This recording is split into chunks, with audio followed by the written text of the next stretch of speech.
Hey, it's Vass here from Aussie RC Playground and welcome to another episode of RC Pit Stop. Today we're going to be doing a very quick video on the Kraton 6S BLX V2. I'm getting ready to take this guy out to the Altona BMX track to do some torture testing, just like I did with the Outcast, the Hyper MT, and of course the Zen Reaper.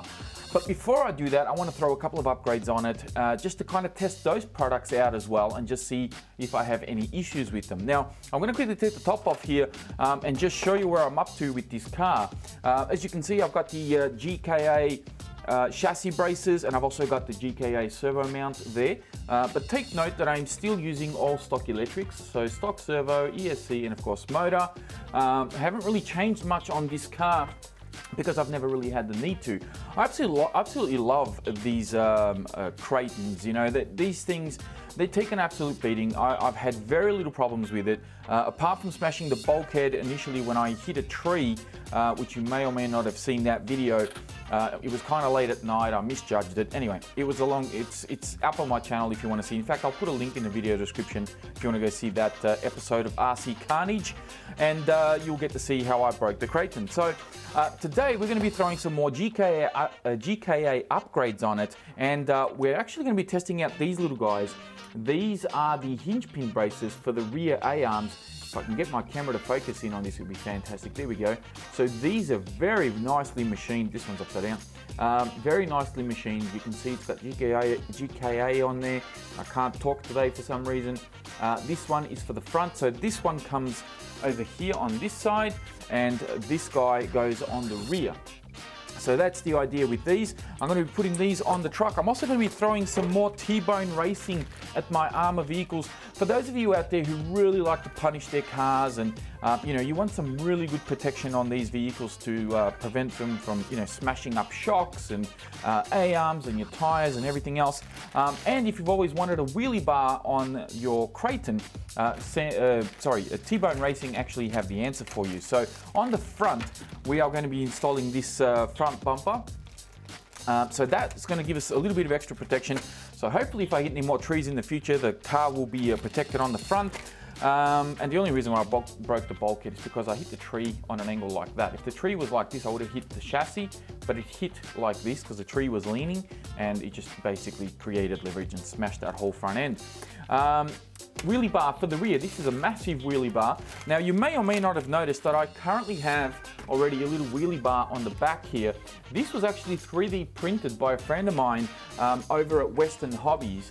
Of course, you guys may have seen some videos I've done in the past for Western Hobbies. You know, some products that I've reviewed in the past, and he was very kind enough to kind of give me one of those little 3D printed wheelie bars, and so far so good. It's been holding up pretty well. So I think I might shift that one and put it maybe in my my old Talion, because that's got a wheelie bar that's kind of a little bit so-so because it was my own invention at the time. And I'm going to install this one in here, obviously to test this out, and then we'll be able to take it out to Altona and just go absolutely bonkers with this thing. Alrighty, let's get to work because I don't want to make this video too long.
and ready to go out to the BMX track. But before I do that, I do want to give you some feedback regarding the hinge pin braces from GKA, as well as the T-Bone Racing front bumper and rear wheelie bar. And we're going to start this off by giving you a bit of a full disclosure here. T-Bone Racing and GKA did send out these parts for me to review and obviously give some feedback to them and give you, my viewers, some feedback as well regarding the install and the quality of the product and everything else. So we're going to start this off with the T-Bone Racing. Now, as you might be able to tell here, the body's actually not sitting on a truck very well because the body is hitting the top of the bumper. Now, I don't know if this is happening because this is an old beat up body, might be a bit out of shape, or if it's just my body in particular that's not being cut right here at the front. But one thing's for sure, I'm going to have to trim up the body in order to make it sit on the car properly. This is a very minor thing, and it's something that's going to take about 3 seconds to fix. Not a big deal. So I just have to trim the front of the body here, and we'll fix that up, no problem at all. And I'll show you where it's actually hitting. It's hitting right here. Might even be hitting these screws, in fact. I'm not entirely sure, but it's hitting this plate.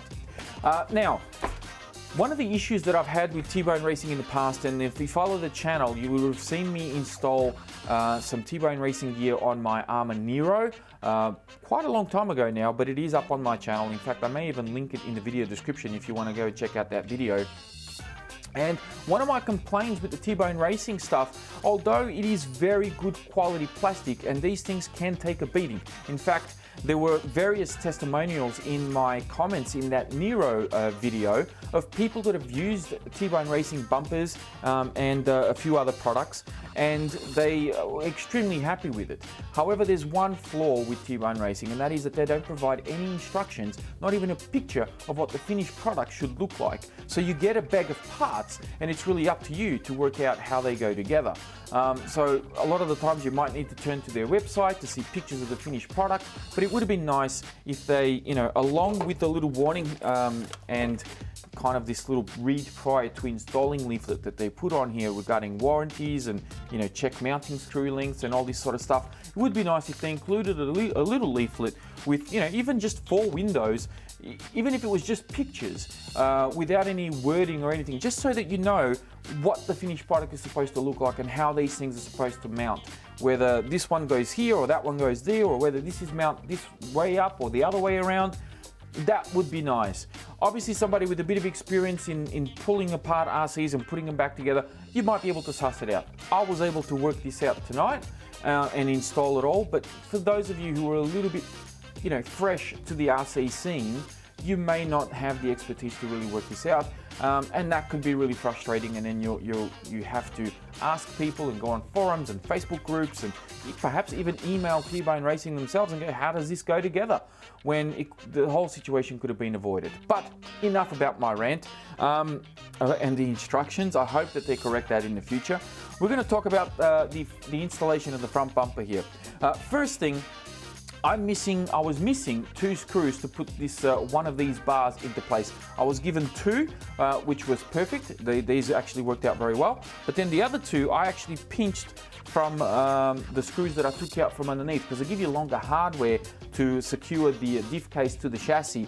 So you end up with these shorter screws, and I used 2 of these, if my camera would focus. I used 2 of these to secure the bottom bar that you see here.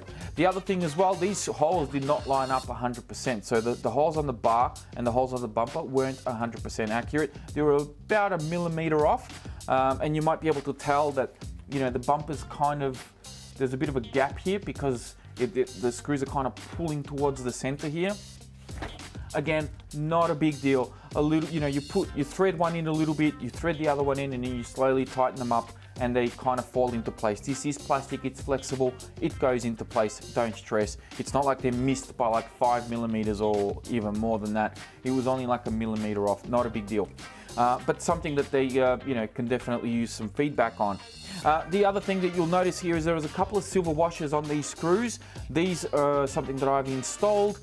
They do not come with the bumper, purely because I like to have a slightly larger surface area here on the plastic, because I don't want the screws to go through the plastic. That's just my thing. You can put them on if you want, you don't have to. These plastics, as I said earlier, these are very good quality plastics. Chances are that those screws will not go through, but I just wanted to use them anyway for my own peace of mind. And that's really the only thing about the front bumper here. You will need to leave the original bumper on the car, so that bumper there, you'll need to leave that on there. If my camera would focus, that would be great so we can see. There we go.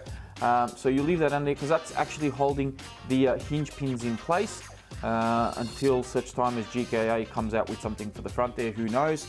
But you leave that one there, and that's pretty much it. Now for the rear, I had a little bit of an issue as well. Again, no instructions with the rear, so I've kind of mounted this up like that. There's 2 screws that they provide to secure this to the actual kind of massive skid plate that you see here. There are 2 screws here as well that secure the top of this plate with a couple of lock nuts, and then of course you got the longer hardware that secures the diff case and everything else to the chassis.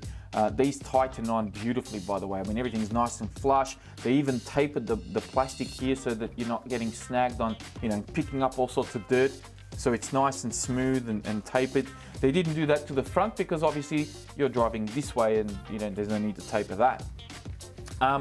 The wheels obviously the wheels actually come pre-mounted on here, so you don't have to worry about that.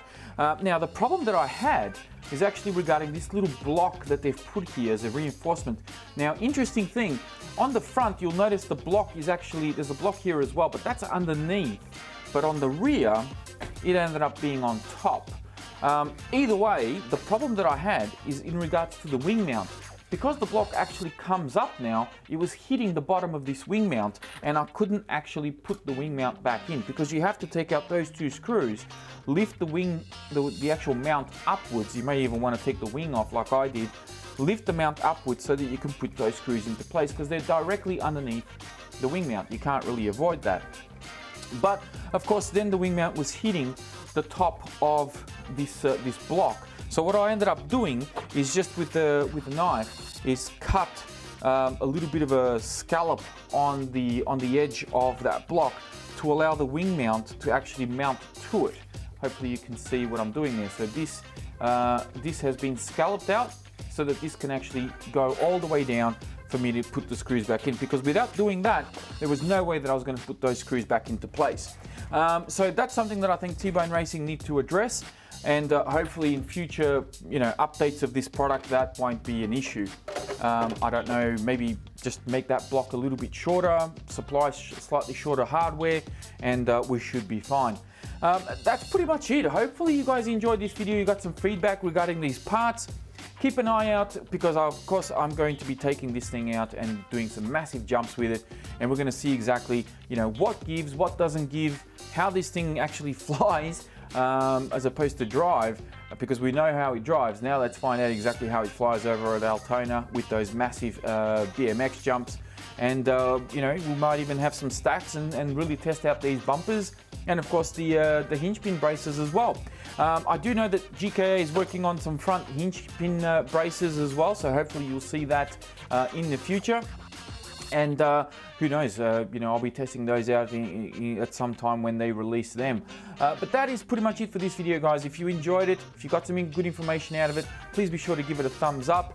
Don't forget to subscribe if you're new, and as always, check out the video description down below, where I'll have links to previous videos of this car, as well as some previous torture tests of my other cars, and I'll even put a link in there to the Arma Nero T-Bone Racing upgrade video that I did as well, so you can catch up on all of that.